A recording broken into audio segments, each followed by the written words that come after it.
नमस्कार दोस्तों। अभी भारत के प्राचीन हिंदू धर्म ग्रंथ भगवद गीता जो हमें जीवन जीने की कला, कर्मयोग, ज्ञान योग और भक्ति योग जैसे विषय सिखाती है। यूनेस्को ने इसे अभी वर्ल्ड हेरिटेज साइट में शामिल कर लिया गया है और श्रीमद् भगवद गीता के साथ भरत मुनि द्वारा लिखे गए नाट्य शास्त्र को भी यूनेस्को ने अपनी memory of the world register में शामिल किया है। इसके साथ ही आप देश के 14 अभिलेख यूनेस्को के रजिस्टर में शामिल हो गए हैं और 2024 में रामचरितमानस को भी यूनेस्को के वर्ल्ड हेरिटेज साइट में शामिल किया गया था।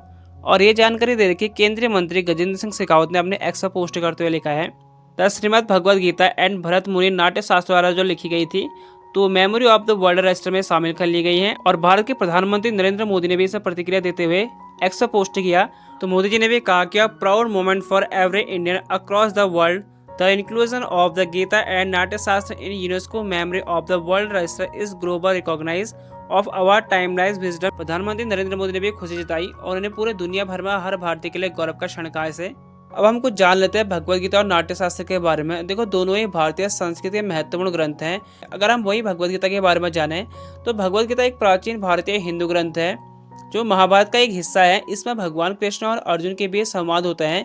इसमें जीवन के उद्देश्य, धर्म और आत्मज्ञान के बारे में चर्चा की गई है।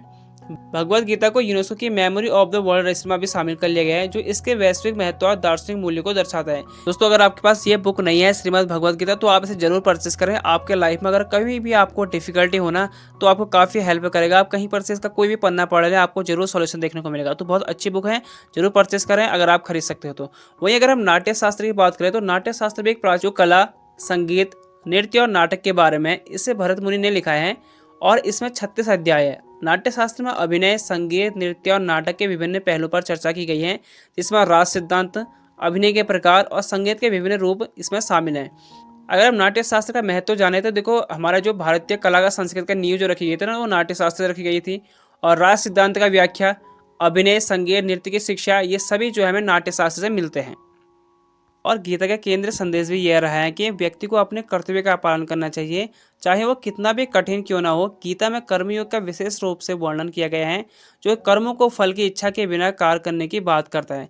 यानी आप अपना कर्म करते रहो, आप फल की चिंता मत करो।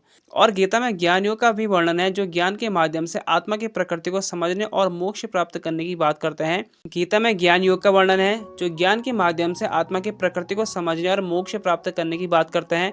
और भक्ति योग का भी वर्णन है, जो भगवान में भक्ति और प्रेम के माध्यम से मोक्ष प्राप्त करने की बात करते हैं। भगवद गीता संदेश भी यह देता है कि व्यक्ति को अपने जीवन के उद्देश्य को समझना चाहिए और एक धार्मिक और संतुष्ट पूर्ण जीवन जीना चाहिए। और भगवद गीता में विभिन्न विषयों को समाहित किया गया है, जैसे कि आत्मा, ईश्वर, प्रकृति, कर्म और मृत्यु।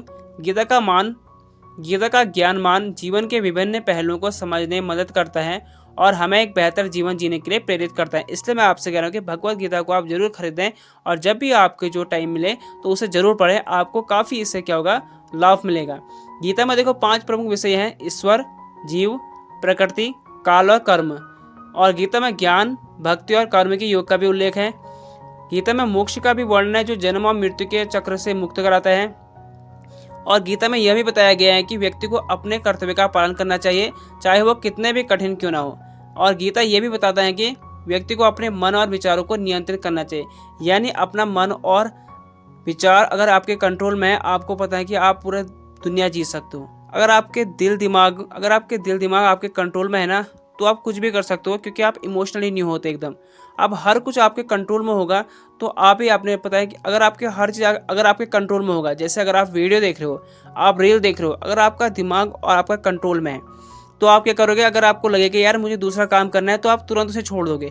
इसलिए कहते हैं कि अपने दिमाग को जो है हमेशा कंट्रोल में रखना चाहिए और गीता ये चीज़ हमें सिखाता है। तो इसलिए आपसे कह रहा हूँ, मैं आपको सजेस्ट करूँगा you should buy Bhagavad Gita. आपके लाइफ में काफ़ी आपको चेंजेस देखने को मिलेंगे, तो आपको मैं ये सजेस्ट करूंगा। तो आज की ये वीडियो थी। अगर आपको वीडियो अच्छी लगी तो वीडियो को लाइक और चैनल को सब्सक्राइब कर लें, ताकि आने वाली आपको पल पल के नेशनल और इंटरनेशनल के अपडेट मिलते रहेंगे। Thank you for watching.